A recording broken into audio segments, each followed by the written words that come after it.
दिल्ली की श्रद्धा वकार के 35 टुकड़े करने वाला आफताब हो या लखनऊ में निधि को 4 मंजिल से नीचे फेंक कर मार डालने वाला सुफियान, एक के बाद एक रोज इस तरह के मामले सामने आ रहे हैं। ताजा मामला उत्तर प्रदेश के सोनभद्र जिले से आया है, जहां हिंदू लड़की ने भागकर पुलिस में शरण ली। सोनभद्र जिले के ओबरा थाना क्षेत्र में मुस्लिम युवक सोनू अंसारी ने नाम बदलकर हिंदू लड़की का शारीरिक शोषण करना शुरू कर दिया। पीड़ित युवती के पिता के द्वारा दी गई तहरीर में पुलिस को बताया गया कि मुस्लिम युवक सोनू अंसारी ने अपना नाम बदल करके उसकी लड़की से जान पहचान बनाई और उसके बाद शादी का झांसा देकर उसके साथ लगातार दुष्कर्म कर रहा था। युवती के पिता की तहरीर पर पुलिस ने आरोपी युवक के खिलाफ FIR दर्ज कर उसे गिरफ्तार कर लिया है। पीड़िता के पिता ने थाने में तहरीर दी, आरोप लगाया कि छठ पूजा के समय उनकी पुत्री से ओबरा क्षेत्र के भलुआ टोला निवासी एक युवक द्वारा जान पहचान बढ़ा ली गई और उसका मोबाइल लेकर उससे बात करने लगा। बस छठ पूजा के बाद। छठ पूजा के बाद क्या शादी के लिए दबाव भी बना रहा था? हाँ, हमको नहीं पता कि वो शादी करता कि नहीं करता, बस वो कह रहा था हाँ करेंगे। शादी के लिए कह रहा था? हाँ। तो क्यों मना क्यों कर दी? मना इसलिए कर दे कि वो मुसलमान है और वो हमसे बहुत झूठ बोला है। 20 नवंबर की रात्रि वह पीड़िता के घर पहुंचा और अकेला पार्क कर उसके साथ दुष्कर्म किया। पुत्री द्वारा विरोध करने पर उसने शादी का झांसा दे कहा कि हम तुमसे शादी कर लेंगे और उसने अपना नाम SK सोनू बताया। हाँ, वो बात कर रहा था, बोल रहा था कि शादी करने के लिए। तो हमको नहीं पता था तो हम भी हाँ कर दिए। तो क्या नहीं पता था? बाद में पता चलने के बाद कि वो मुसलमान है तो इसलिए हमने उससे शादी करने के लिए मना किया। अच्छा, तो ये बात किसको बताई सबसे पहले? ये बात पता चल गया था वो 112 नंबर आने के बाद। तो अपने घर वाले परिवार को नहीं बताई? जी नहीं। माँ बाप को नहीं बताई थी? नहीं बताए थे, अपनी बहन को बताए थे। बहन को? लेकिन जब परिवार वालों को पता लगा कि वह मुस्लिम है और वह लगातार फोटो वीडियो वायरल करने की धमकी देने लगा, तब लड़की के पिता ने पुलिस में मुकदमा दर्ज कराया। ओबरा पुलिस द्वारा आरोपी युवक के खिलाफ धारा 376 SC/ST एक्ट के तहत मुकदमा पंजीकृत कर लिया है। इस मामले में मुकदमा पंजीकृत आरोपी सोनू अंसारी को पुलिस ने गिरफ्तार कर लिया है।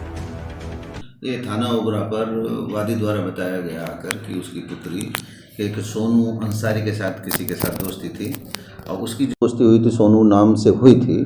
बाद में उस लड़की को ये पता कि उसका नाम सोनू अंसारी है। दिनांक 20 तारीख में वो रात में उनके घर पर आ गया था और लड़की का कहना है कि उसके साथ उसने ज़बरदस्ती बलात्कार किया। लोग जाग गए, चिल्लाने पर वो भाग गया। उसकी प्रार्थना पत्र के आधार पर मुकदमा पंजीकृत कर लिया गया और आज सुबह उसको गिरफ्तार कर लिया गया।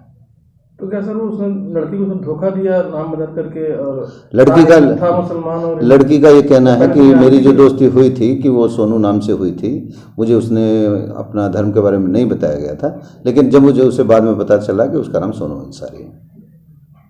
तो क्या धारा लिखा गया? कार्रवाई क्या हुई सर?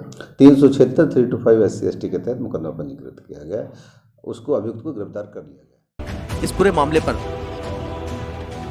वाराणसी के वरिष्ठ अधिवक्ता शशांक शेखर त्रिपाठी ने लोकवाणी से बात करते हुए कहा कि प्रत्येक वर्ष हिंदू परिवार की हजारों लड़कियों युवतियों को प्रेम जाल में फंसाकर निर्मम हत्या करने वाले जिहादियों को कड़ी से कड़ी सजा दिलवाने और लिव इन रिलेशन में रहने के कानून को बदलने के लिए उन्होंने प्रधानमंत्री को पत्र लिखकर इस पर विचार करने का निवेदन किया है। लिव इन रिलेशनशिप का उनको बढ़ावा और फुसलावा दे करके उनको अपने साथ संपर्क में रखते हैं और जब उनको यह लगता है कि उनकी सच्चाई खुल रही है तो फिर उसके पीछे फिर वे उसकी हत्या तक करने से गुरेज नहीं करते हैं।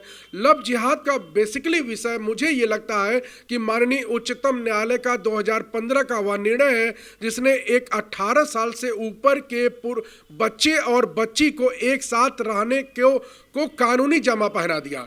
इसलिए मैंने माननीय प्रधानमंत्री जी को यह पत्र लिखा है कि जो ये माननीय उच्चतम न्यायालय के आदेश से जो स्थिति पैदा हुई है, देखिए अभी तक जो लिव इन रिलेशनशिप में जो औरतें रहती थीं उनको बेसिकली शुद्ध हिंदी भाषा में रखैल कहा जाता था, लेकिन सुप्रीम कोर्ट ने उस स्थिति को बदलने का प्रयास किया, भारतीय मूल्यों को तोड़ने का प्रयास किया। संविधान के तहत कानून बनाने का अधिकार सुप्रीम कोर्ट को नहीं है। सुप्रीम कोर्ट किसी भी विषय पर संसद को आदेश नहीं दे सकता है कि कानून बनाया जाए किसी स्पेशल विषय पर, क्योंकि जनमत का की जो जिम्मेदारी होती है वह संसद की होती है और सुप्रीम कोर्ट कानूनों के निर्वचन का काम करता है, मतलब उनकी व्याख्या का काम करता है। तो ये जो लव जिहाद के मामले इधर बीच बहुत तेजी से बढ़े हैं, वो लिव इन रिलेशनशिप में जब बच्चियां रहती हैं और उनके अपने जैसे उनके कई बार होता क्या है कि धर्म छुपा करके लड़के शादी कर लेते हैं, आर्थिक बैकग्राउंड छुपा करके लड़के शादी कर लेते हैं, तो दो विपरीत सभ्यताओं के बीच का जो क्लैश है वह निकल कर सामने आता, क्योंकि हिंदुओं के बीच में एक सभ्यता जी जी लेकिन उसके बाद लगातार ये भी करते हैं जी धर्म परिवर्तन की बात करिए जी जी जी ऐसा हो रहा है जी जी, तो इसको लेकर के आप सुप्रीम कोर्ट को जी कि कह रहे हैं कि उस आदेश की वजह से बिल्कुल बिल्कुल बिल्कुल, लेकिन कहीं ना कहीं तो जो सनातनी है जी कि अपने घर पे बच्चियों पे भी तो ये अंकुश लगाना चाहिए। बिल्कुल बिल्कुल बिल्कुल बिल्कुल बिल्कुल हाँ बिल्कुल बिल्कुल। देखिए यह जागरूकता से आएगा। इस समय सोशल मीडिया के माध्यम से जो जागरूकता फैलाई जा रही है, जैसे श्रद्धा वाले केस में मैं बड़ी विनम्रता से आपसे निवेदन करना चाहूँगा कि श्रद्धा वाले केस में श्रद्धा के माता पिता ने उसको मना किया। श्रद्धा के माता पिता जानते थे वह मुसलमान है, वह गैर हिंदू जाति का है, यह जानते थे।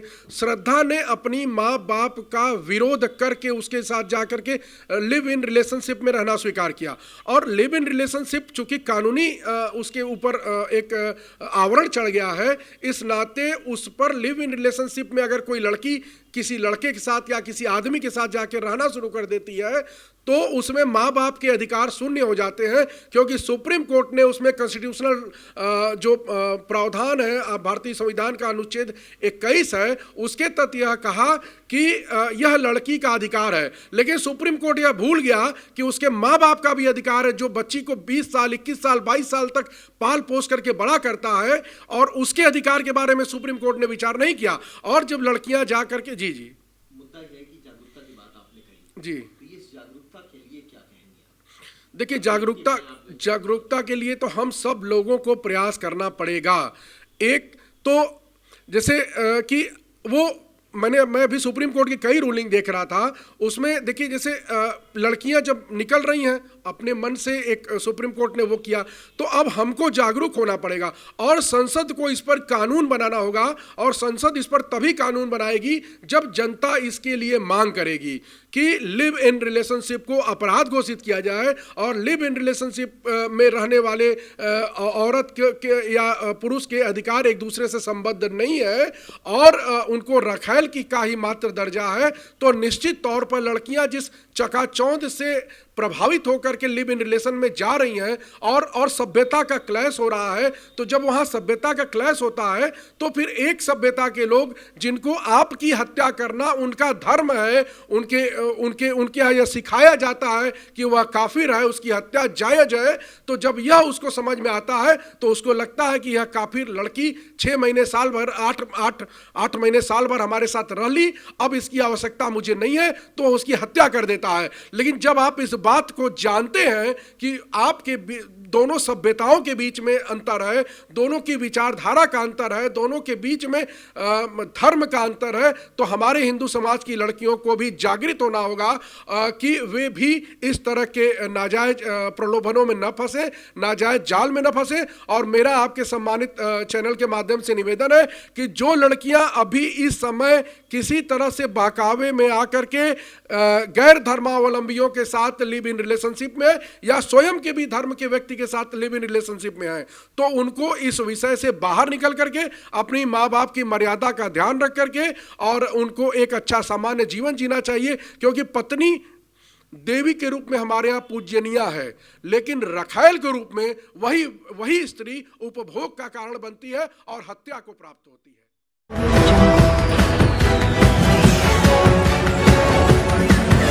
रिपोर्टिंग